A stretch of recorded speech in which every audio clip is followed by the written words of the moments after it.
2월 24일 월요일 새벽 예배를 하나님 앞에 올려드리겠습니다. 오늘 우리에게 주신 하나님의 말씀은 누가복음 6장 27절에서 38절까지 말씀입니다. 그러나 너희 듣는 자에게 내가 이르노니 너희 원수를 사랑하며 너희를 미워하는 자를 선대하며 너희를 저주하는 자를 위하여 축복하며 너희를 모욕하는 자를 위하여 기도하라. 너의 이 뺨을 치는 자에게 저 뺨도 돌려대며 내 겉옷을 빼앗는 자에게 속옷도 거절하지 말라. 내게 구하는 자에게 주며 내 것을 가져가는 자에게 다시 달라 하지 말며 남에게 대접을 받고자 하는 대로 너희도 남을 대접하라. 너희가 만일 너희를 사랑하는 자만을 사랑하면 칭찬받을 것이 무엇이냐? 죄인들도 사랑하는 자는 사랑하느니라. 너희가 만일 선대하는 자만을 선대하면 칭찬받을 것이 무엇이냐? 죄인들도 이렇게 하느니라. 너희가 받기를 바라고 사람들에게 꾸어주면 칭찬받을 것이 무엇이냐? 죄인들도 그만큼 받고자 하여 죄인에게 꾸어주느니라. 오직 너희는 원수를 사랑하고 선대하며 아무것도 바라지 말고 꾸어주라. 그리하면 너희 상이 클 것이요 또 지극히 높으신 이의 아들이 되리니 그는 은혜를 모르는 자와 악한 자에게도 인자하시니라. 너희 아버지의 자비로우심 같이 너희도 자비로운 자가 되라. 비판하지 말라. 그리하면 너희가 비판을 받지 않을 것이요. 정죄하지 말라. 그리하면 너희가 정죄를 받지 않을 것이요. 용서하라. 그리하면 너희가 용서를 받을 것이요. 주라. 그리하면 너희에게 줄 것이니 곧 후히되어 누르고 흔들어 넘치도록 하여 너희에게 안겨주리라. 너희가 헤아리는 그 헤아림으로 너희도 헤아림을 도로 받을 것이니라. 아멘.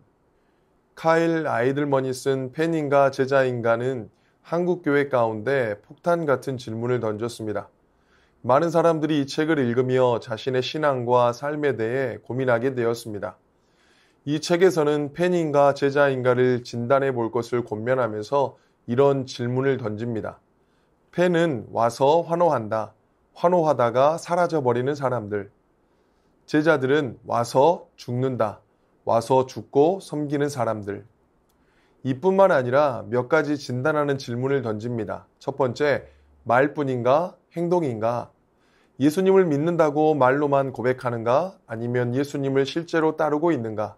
두 번째, 지식인가? 친밀함인가? 예수님에 관해서 아는가? 아니면 예수님을 진정으로 아는가? 세 번째, 많은 애인 중 한 명? 단 하나뿐인 애인? 예수님은 여러 애인 중 한 명인가 아니면 하나뿐인 애인인가? 네 번째, 율법인가 은혜인가? 암보다 밖에 더 신경을 쓰고 있는가? 다섯 번째, 자신의 힘인가 성령 충만인가? 자기 힘을 믿는 팬인가 성령 충만한 제자인가? 마지막 여섯 번째, 반쪽인가 전부인가? 뭐든 적당히 하고 있는가? 전부를 포기하고 있는가? 오늘 본문도 먼저 이러한 질문이 필요하겠습니다. 여러분들은 예수님의 팬입니까? 제자입니까? 왜 이 질문을 먼저 드리고 시작하느냐면 오늘 우리에게 주어진 말씀이 제자들에게 주시는 말씀이기 때문입니다. 삶으로 살아내기에 쉽지 않은 말씀입니다. 그래서 오늘 주시는 말씀도 쉬운 말씀이 아닙니다. 목회자로서 말씀을 전할 때 가장 괴로울 때가 언제이냐면 내가 그렇게 살아가고 있지 못하는데 그 부분을 설교할 때 가장 괴롭습니다. 오늘 본문이 저에게는 괴롭고 힘든 본문입니다. 그렇게 살아가지 못하고 있는데 그것을 설교해야 하기 때문입니다. 그러나 본문을 묵상하고 읽으면서 드는 생각이 있었습니다. 내가 잊고 있었구나. 주님께서 이렇게 하라고 가르치셨는데 내가 원수를 사랑하는 일을 주저하고 있었고 사랑에 참 많이 인색했구나 하는 생각이 들었습니다. 내가 부족했던 영역에서 이제는 살아봐야겠구나.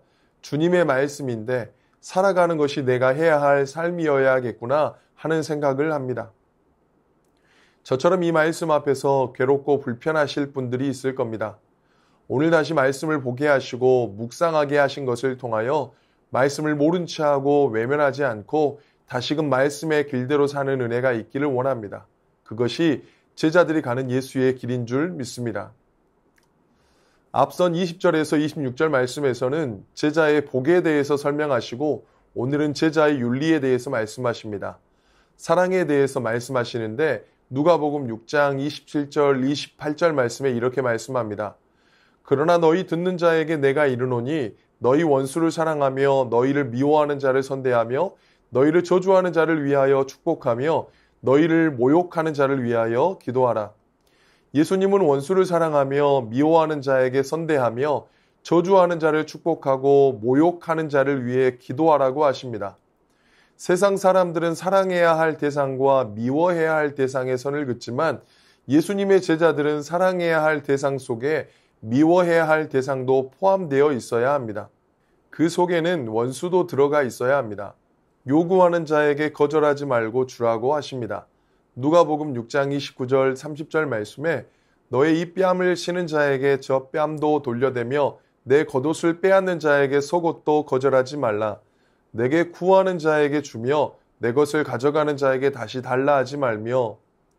구하는 자에게 주는 것도 쉽지 않은데 한 뺨을 치는 자에게 다른 뺨을 돌려대는 것과 겉옷을 빼앗는 자에게 속옷도 금하지 않는 것과 가져가는 자에게 다시 달라고 하지 말라는 말씀은 예수님께서 마치 범죄를 묵인하고 윤리를 깨는 것처럼 보이기도 합니다.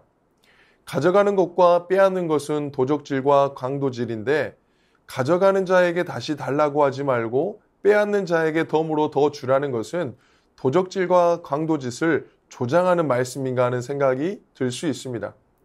그러나 예수님의 윤리는 세상의 상식 윤리를 비웃는 윤리가 아닙니다. 본문에 나오는 제자의 윤리는 하나님 나라의 새로운 공동체를 염두에 둔 윤리입니다. 이해타산을 따져서는 원수를 사랑할 수 없습니다. 원수를 사랑하는 것 자체가 이해타산을 떠난 것입니다. 이해타산에 매여 사는 세상 공동체와 본질적으로 다른 대한 공동체로서 사랑을 제시하고 있으신 겁니다. 뺨 한 대를 맞으면 몇 대로 복수하는 자세로는 원수를 도무지 사랑할 수 없습니다. 한쪽 뺨을 맞으면 다른 뺨을 돌려댈 정도의 포용의 자세가 있어야 사랑할 수 있습니다. 우리는 오늘 이해타산이라고 하는 사회의 윤리를 사랑이라고 하는 그리스도의 윤리로 무장할 수 있어야 합니다.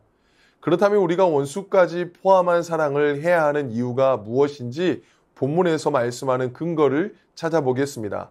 누가복음 6장 32절에서 33절 말씀입니다. 너희가 만일 너희를 사랑하는 자만을 사랑하면 칭찬받을 것이 무엇이냐? 죄인들도 사랑하는 자는 사랑하느니라. 너희가 만일 선대하는 자만을 선대하면 칭찬받을 것이 무엇이냐? 죄인들도 이렇게 하느니라. 죄인들도 사랑하는 자는 사랑하고 선대하는 자를 칭찬합니다. 일반 사람들도 자신을 사랑해주고 선대하는 자에게 칭찬을 아끼지 않습니다. 그렇게 하는 것은 누구나 할 수 있는 것입니다. 누구나 할 수 있는 일이 아니라 누구나 할 수 없는 삶을 보여주라는 것입니다. 6장 35절 말씀, 38절 말씀에 오직 너희는 원수를 사랑하고 선대하며 아무것도 바라지 말고 꾸어주라.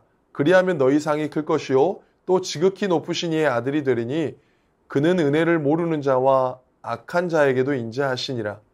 주라. 그리하면 너희에게 줄 것이니 곧 후히 되어 누르고 흔들어 넘치도록 하여 너희에게 안겨주리라.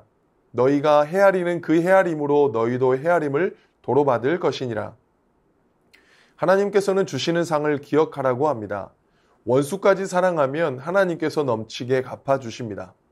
우리가 원수까지 사랑하면 세상 사람들은 우리에게 아무것도 갚아주지 않아도 하나님은 후히 되어 누르고 흔들어 넘치도록 안겨주신다고 말씀합니다. 원수를 사랑하고 미워하는 자를 선대하며 저주하는 자를 위하여 축복하는 일은 쉬운 일이 아닙니다. 그러나 주님께서 그리하라고 말씀합니다. 우리는 주님의 형상을 닮은 자들입니다. 주님께서는 원수된 우리를 사랑하시고 자녀 삼아 주셨습니다. 우리는 그 사랑으로 살게 된 자들입니다. 이제는 우리가 받은 사랑으로 살기를 다짐하며 말씀대로 살기를 다짐하는 모든 새순의 지체들이 되시기를 주님의 이름으로 축원합니다. 주신 말씀 의지하여 함께 기도하겠습니다. 제자의 삶을 살아가는 우리 모두 되게 하옵소서. 이해타산의 논리가 아니라 사랑의 논리로 영혼들을 바라보고 대하게 하소서. 말씀 의지하여 함께 기도하겠습니다.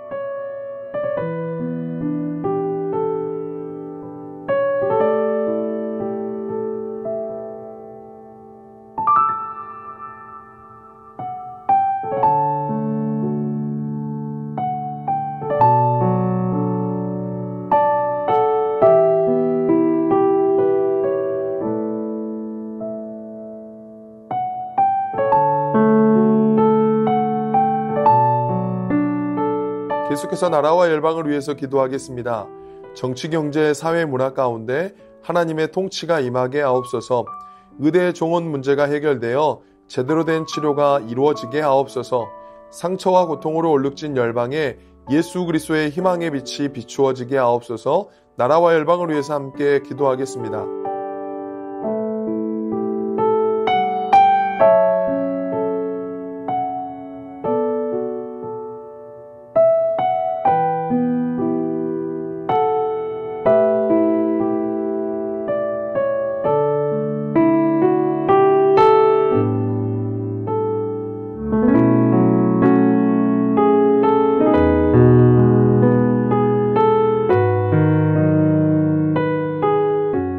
계속해서 교회를 위해서 기도하겠습니다.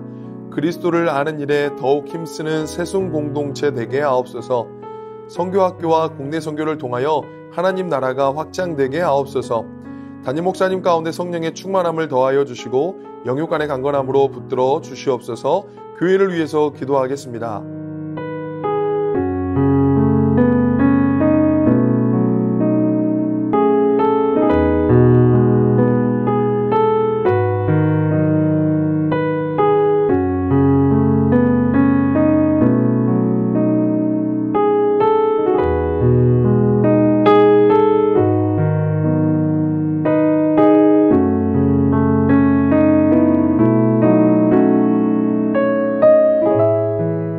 선교사님과 환우분들을 위해 기도하겠습니다. 캄보디아 조학현 정승원 선교사님, 냉함 설교자 훈련에 참석했던 40여 명의 현지인 목회자들이 주님의 말씀을 더욱 사랑하고 깊이 있게 설교할 수 있도록 교회 개척 선교사 연례회의 참석과 산족교회 지도자들 방문 일정을 위한 지방 순회의 안전을 지켜주시고 의미 있는 시간 되게 하옵소서.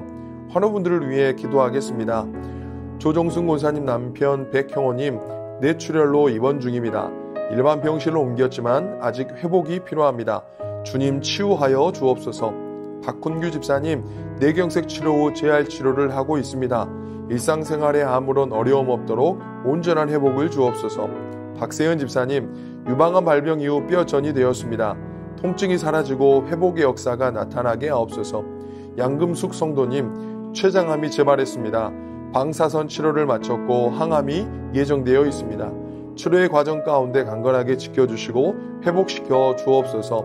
문금숙 권사님 마지막 검사 결과가 매우 좋게 나와 앞으로 3개월에 한 번씩 검사만 진행하면 된다고 합니다. 이후의 모든 과정들 또한 하나님께서 행하심을 신뢰하며 나아가게 하옵소서. 김민정희 집사님 방사선 치료 효과가 미비하여 호르몬제 약으로 치료를 진행하기로 하였습니다. 검사 수치가 올라가지 않고 떨어질 수 있도록 지켜주시고 이후 모든 과정을 주님께서 지켜주시옵소서. 권호순 권사님 검사 결과 이전 항암으로 다시 항암을 진행하기로 하였습니다. 항암으로 인한 어려움 없게 하시고 속히 항암 없이 회복할 수 있도록 인도하옵소서.